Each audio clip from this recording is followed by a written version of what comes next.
Ladies and gentlemen, welcome back to the channel. Today we're going to be discussing the match that has just finished not long ago, and that's Celtic's victory against Ross County in the first match at Celtic Park since the return from the winter break, where Celtic, walked away with what you would think on paper is a convincing victory, but following the game, you wouldn't think so by the Celtic fan reaction on Twitter and through the phone-ins and such.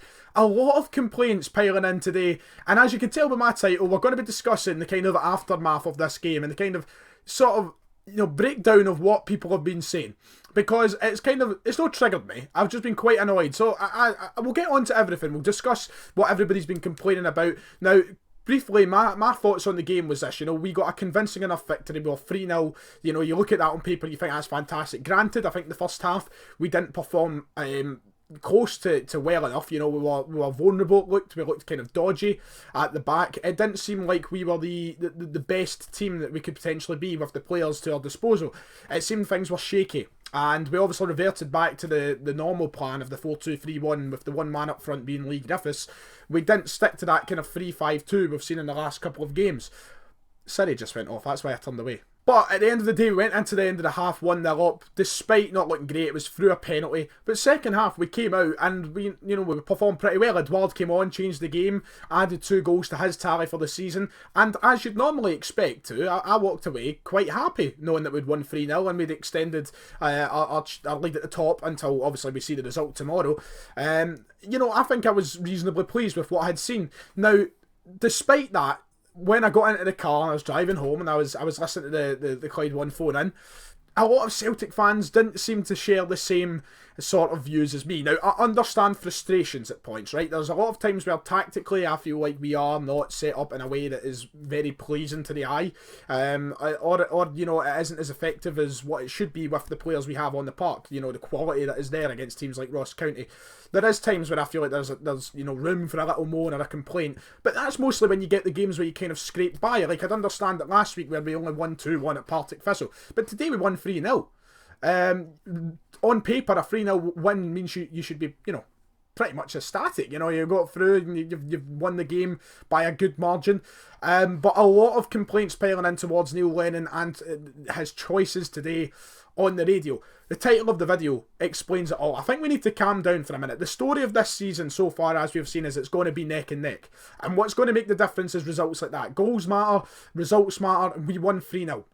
Now, the big talking points, we'll start off first of all, was with the change in tactic. Now, a lot of people complaining that Lennon has been indecisive.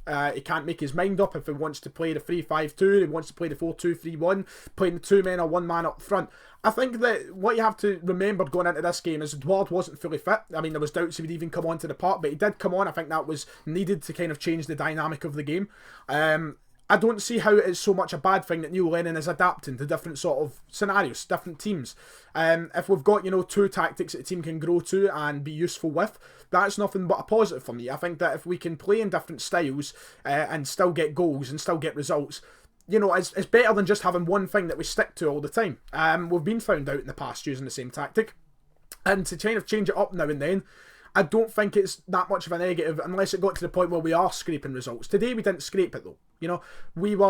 I think we adapted to the game well. Edouard came on, changed it. That was still with 1 man up front, remember that.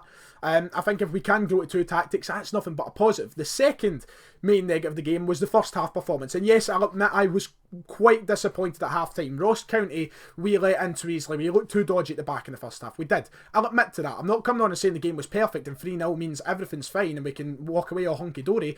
But in the first half, yes, we did let Ross County breach into the team a little bit too much, and they had a couple of chances which they should have buried. Let's be honest, the Ross County chances in the first half, they should have put in the back of the net.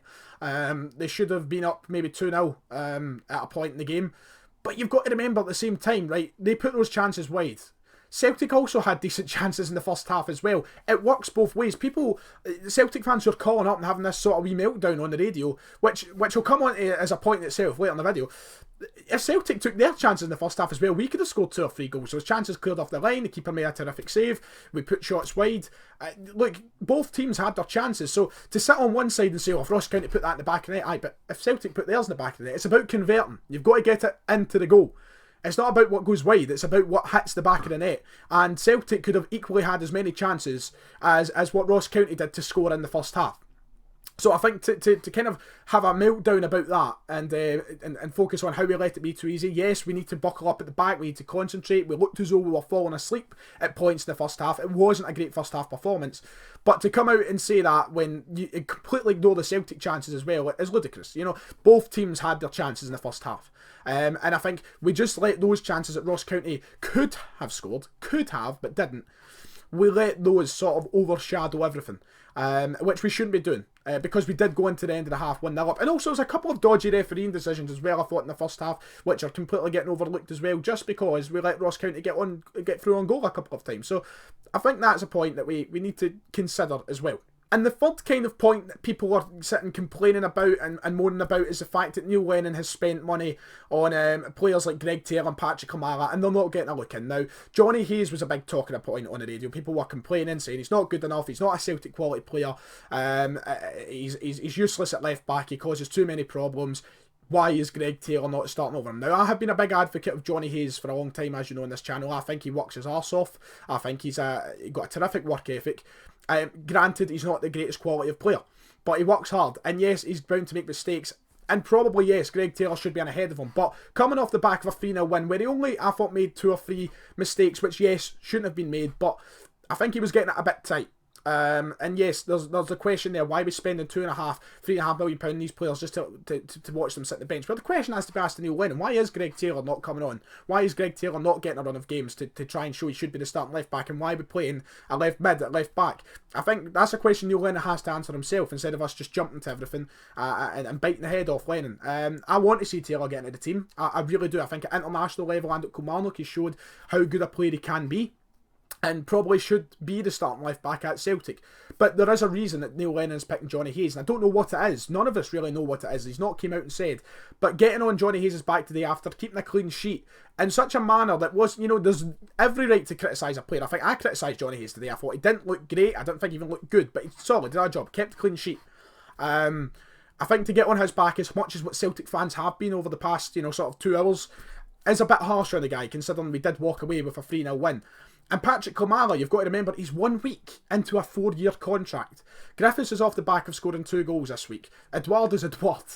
Kamara will get into the team. He will get his chance. He's 1 week into the contract. Some patience is needed there. We will get to see him. I'm no doubt about that. There's a reason he came in.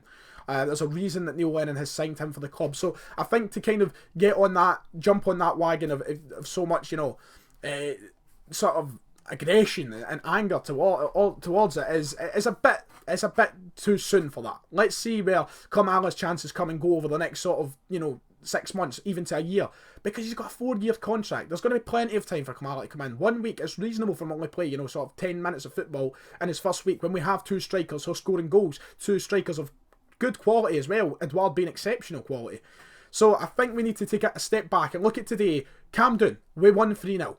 Right, we got the job done. If you said to me before the game, if you said to any Celtic fan before the game, you win 3-0 today, fantastic, because that's exactly what I predicted, and we got it. And yes, the first half performance might not have been sparkling, but we kept a clean sheet, we got the job done, we scored goals, and we're top of the table. Where's all the complaining coming from? There is always room for little nicks and, you know, little things here and there to moan about and say we need to sharpen up here and there, but it's the manner of how people are phoning into these shows and such. And I hate it because it just fuels the Rangers fans. The Rangers fans will listen to this having a right laugh. Oh, it's a Timplosion over there.